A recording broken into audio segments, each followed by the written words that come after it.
What do you think, Rosa? You ready for the live stream?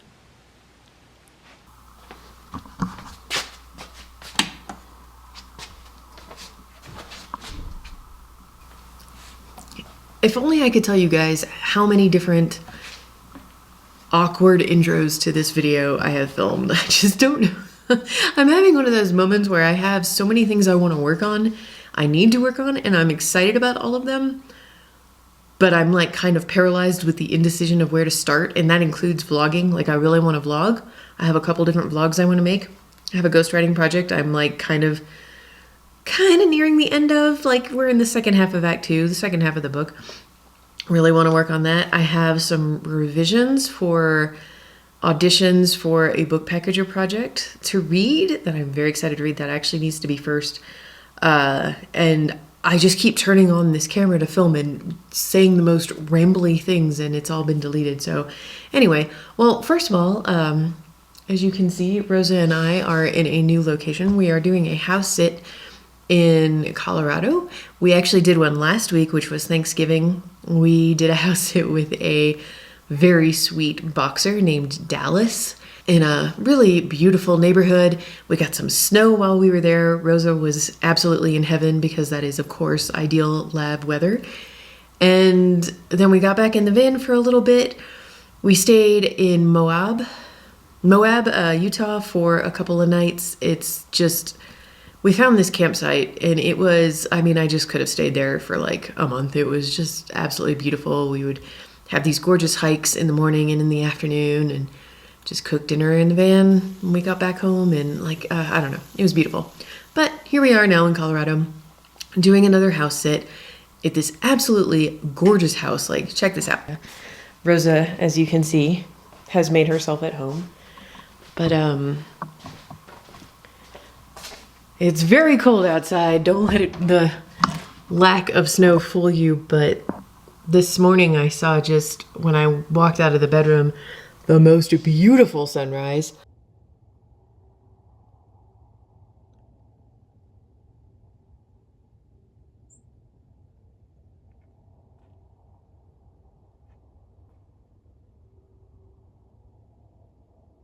And here upstairs we have Charlie, who loves to hang out outside. Hi, Charlie.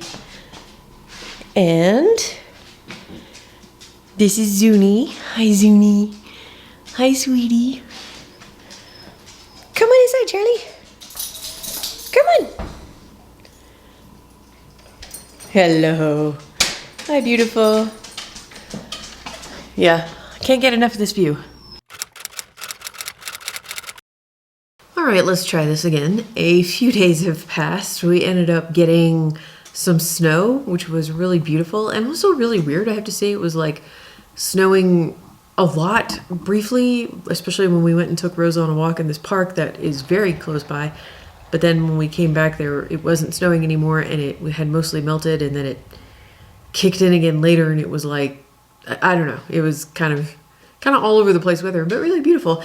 Anyway, I really intended on continuing to vlog as I worked, but I'm just once again in that place where I have just a little bit too much on my work plate to do, and picking up the camera, and in particular knowing that I'm going to have to edit the video, is just a little, it adds a little too much to my workload, so I have to put it aside. But now it is Saturday and I'm not working today, and I thought it would be fun to do kind of one of those end of the year wrap-up videos where I go over everything that I did and then talk about my goals for next year. Not everybody, but a lot of author tubers do these, and I always like watching them, and I don't think I've ever made one for myself. So I'm really glad I did this because, and I'm gonna go ahead and say, it took me less than 10 minutes to just scroll through my calendar and look back at the projects I've worked on this year.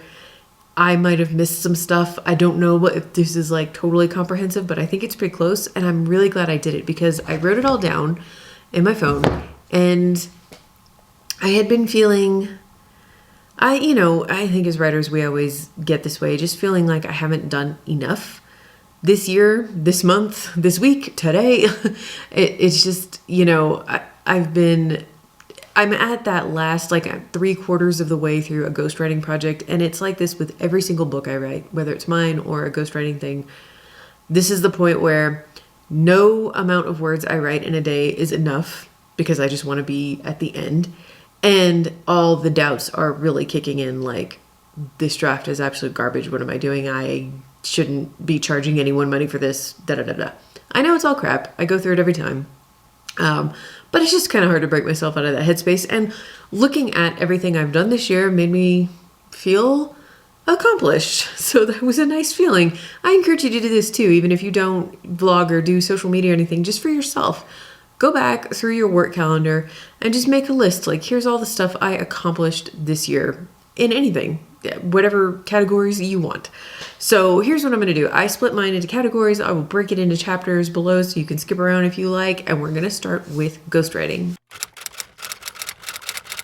In 2023, my ghostwriting projects that I completed include book 3 of a middle grade fantasy, a middle grade sci-fi adventure, a proposal for a middle grade sci-fi fantasy, a middle grade nonfiction, that was new for me, a query and synopsis for an adult kind of adventure, line edits on a young adult sci-fi, a developmental edit on a YA contemporary, and I am almost finished. The project I was talking about now is an adult rom-com. So those were all my ghostwriting projects for 2023. Looking at that, I feel pretty good about it because it's more than I thought. And that's only because in 2022, I way overloaded myself. And I think I had something like 6 full drafts of ghostwriting projects, plus some smaller, like more line edit or query synopsis type things. And that was just really overkill on top of my own books as well. So this year felt lighter, but reading through this, it was solid. Happy with the ghostwriting this year. Next up is courses. I feel like I might be missing something here, but it could just be that with everything that's gone on this year, I've, moved twice. This was just a lighter course year for me, but I believe the only thing I did was the Blueprints webinar. That was, I did actually teach that live on Kidlit Social, but they recorded it and it is actually for sale on their websites. It was on pitching to trends, which was a really fun topic to cover, and I will link to it down below if you're interested in checking it out. Next up is the book packager developmental editing work that I did. So one project I'm very excited to say, the first project I started developing with the packager is we just found a writer, yay, and she is getting started on writing the proposal chapters, and we are aiming to put that thing on submission this spring, like early spring. And I'm very excited. It is a very, book packagers we try to go for big, high concept kind of projects. This one is very high concept. Our agent who represents all of our submissions has been really excited about this for like the last 6 months. I've been hearing a lot about, is it ready yet? How are we doing with the writer search, et cetera, et cetera. And I'm super glad that everybody's so excited to get this out there. I think it's going to do really well. The writer is fantastic. So that is cooking. And then I have a second project that I've been in development with that, oh man, it's going to be a long time before, not a long time. I'm hoping that this one also goes on submission later in the spring, but definitely before summer. So not a long time. I can't wait to talk to you guys about both of these projects, but this one in particular, because it is in partnership with a certain estate. And I just don't know how. I'm sorry, I have to be super vague about it. It's kind of a dream come true project. I'm pretty close on the audition brief, which is what we send out to writers when we invite people to audition. And the audition brief kind of gives them an idea of what we're looking for, an overview, like the log line and the pitch obviously will be in there. It would include a beat by beat breakdown of the sample chapter we want them to write, and also a synopsis, like 3 pages of the story, so they kind of get an idea of what we're going for. And I'm close on that. We're kind of retooling a few things and I'm figuring it out, but I know it's going to be done before the holidays, and I believe our scout is already kind of out there looking for writers who might be a good fit for this particular project. And I just noticed that the lighting has shifted and this is very terrible, so I'm going to move. Next up is book coach clients. I think I wrapped up all the packager stuff. Basically, it's those 2 projects. And they should be both going on submission in the spring, which is going to be really fun. So book coach clients, I looked through everything and I believe I worked with 4 clients this year. One was kind of a short-term thing and it was on a picture book. One was a one-time call, which I do offer that, by the way, just like a one-off consultation where I review pages of whatever the client has written and help them brainstorm a plan for how to start writing their novel or get unstuck or whatever. I worked with one off, and then I have 2 regular clients. One who's kind of, she pops in and out. I will have a couple calls in a row, and then because of her job, she will disappear for a couple months. But when she comes back, she has always been quite prolific and done a lot of work, and we jump back into her book. And so I worked with her a lot this year. The other client was by far my most intensive client. This is the one I told you guys about a little bit over the summer, but we worked on a book and it went out on submission and it sold at auction to an absolutely, not just a great imprint, but truly the ideal imprint for this particular genre. It was very exciting. I spoke to that client pretty recently, and I think they're working on like the announcement / a press release kind of a thing. So as soon as that's out there, I'm going to share it for sure. Cause I'm very proud of this client there. It's going to be really cool. So that is it for book coach clients. And finally, we get to my own books. Where are we? Okay. So this actually surprised me. Again, made me happy that I went and wrote all this down, because I am constantly feeling like all that other stuff I just said takes precedent over my own books. And it kind of has to, because I can't say my books don't pay the bills. I mean, my middle grade novels, I earn money for those, but like the bulk of my income is going to come from the book packager work and my ghostwriting and book coach stuff. And that's just how it is. And I think anybody with any kind of day job understands what I'm saying here. We constantly feel like we're putting that first, but also we kind of have to, because you got to eat, right? But when I actually looked at my books and what I did this year, I'm pretty proud of it. This is more than I thought. Again, in a year where I moved from Dallas to Seattle, and then I moved from Seattle into a freaking van. So this has been a year with like a lot of changes, and I'm happy that I got this much done. So first and foremost, What'll I Do Without You was released. It came out in October. It was in the clubs and fairs. And I have actually, because the sales for your clubs and fairs with Scholastic it's not the individual children purchasing the book, it's the schools buying the book in bulk. That is what shows up on your royalty statement. So I have already actually gotten my royalty statement for that, and it is doing extremely well. I'm super, super pleased with that. As a quick side note, I never got to make my video that I had wanted to make on the Scholastic issue debacle, whatever you want to call it, last month, where they essentially tried to handle all of the book banning and legislation being passed and everything going on by lumping all of their diverse titles into one package that they then allowed schools and libraries to opt out of. All I could think of when I read that was this one particular scene from Brooklyn Nine-Nine. He doesn't even have to know about it. Separate parties. Separate but equal. Forget I said that phrase. I wanted to make a video about that. I had started scripting it, but I wanted to make sure... the last thing I ever want to do when I make a video on like any kind of breaking news in publishing is spread misinformation. And I wanted to do my due diligence and actually like not just listen to what people were saying about it, but read for myself what exactly is this that Scholastic is doing. And I just ran out of time. And then before I could even make the video, they reversed their decision. They are no longer doing that. And they've actually emailed all their authors about how they're going to handle it moving forward. But the most important thing to know right now is that all of their titles are at all of the fairs. No more separate but equal. So we can be thankful for that. Anyway, just wanted to, again, I felt very self-conscious about that as a Scholastic author.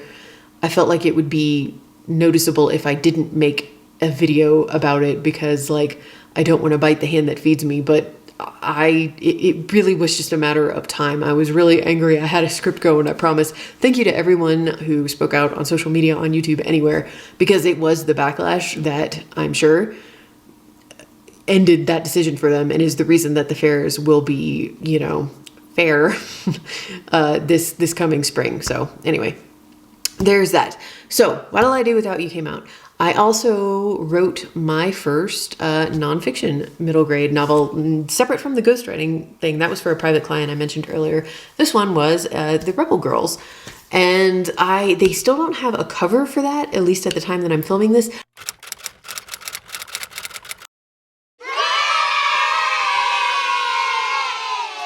But it is already up on the Penguin Random House site, and I believe it's on Amazon and Barnes & Noble for pre-order, and it is called How to Say Hi, and it is basically a guidebook to social anxiety for tweens, which is something I think we can all, empathize with a little bit. I had a touch of that when I was in the 10, 11, 12 age range, just a touch. It was really fun to write. It actually made me want to write more nonfiction. It was enjoyable to get out of like storytelling and just into a different mindset completely. So that will also be linked down below if you would like to check it out. And then finally, here's a big one. And this is what I'm most proud of.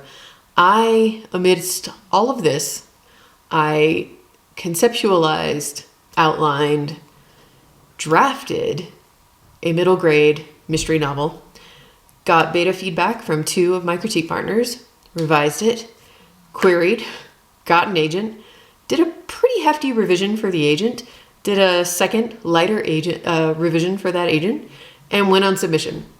All in 1 year. And that, like,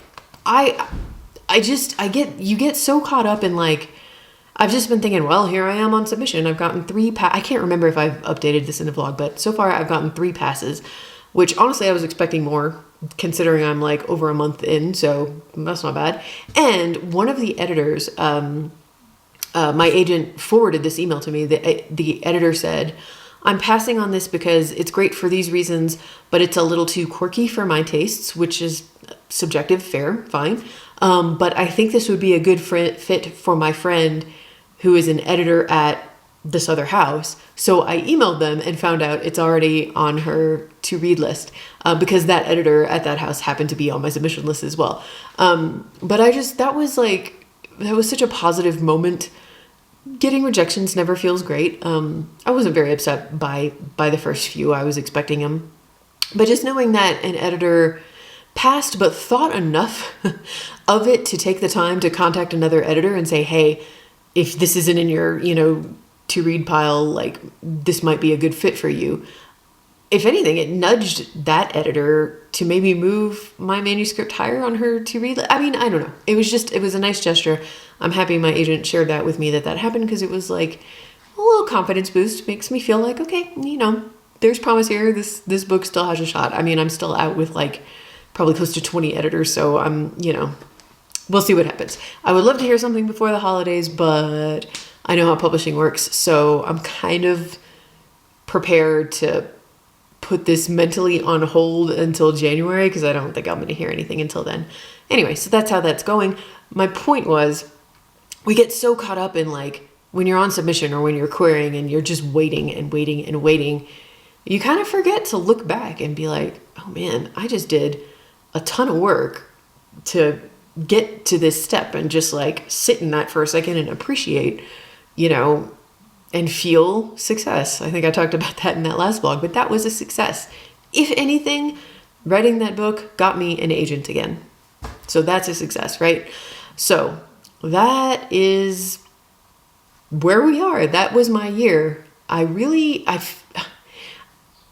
through my calendar so carefully, but I feel like I'm missing something. I hope I'm not missing anything. That was my year. Oh no, I am missing something. I wrote a synopsis for a thriller. I have a thriller novel that I want to write. And this is going to lead me into the next year's goals section. I have a longtime critique partner and very good friend, and she did NaNoWriMo and won. I did not do NaNoWriMo, but we did both have this goal of we want to have these books written by the end of the year. I realized a few weeks in that was I should not have set that goal for myself. It was a little lofty given all the other things I had going on, especially with like a move and kind of a lifestyle change that I'm still adjusting to, and you have to allow time for that, so I have not done anything on that thriller right now. Writing wise, my focus is on finishing the rom-com and getting it turned into that client. But I've been doing a lot of thinking about how I want to handle the thriller.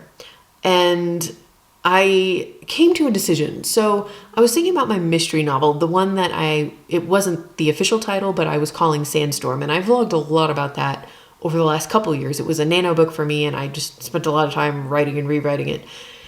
And it is currently shelved. I got like halfway through the revision and just petered out. Didn't want to work on it anymore. Maybe I'm sure at some point I will go back to it because I really like the story. But I kind of figured out one thing that kind of hosed me on this project a little bit. And I was about to make the same mistake with the thriller, and I'm catching myself. And that is that.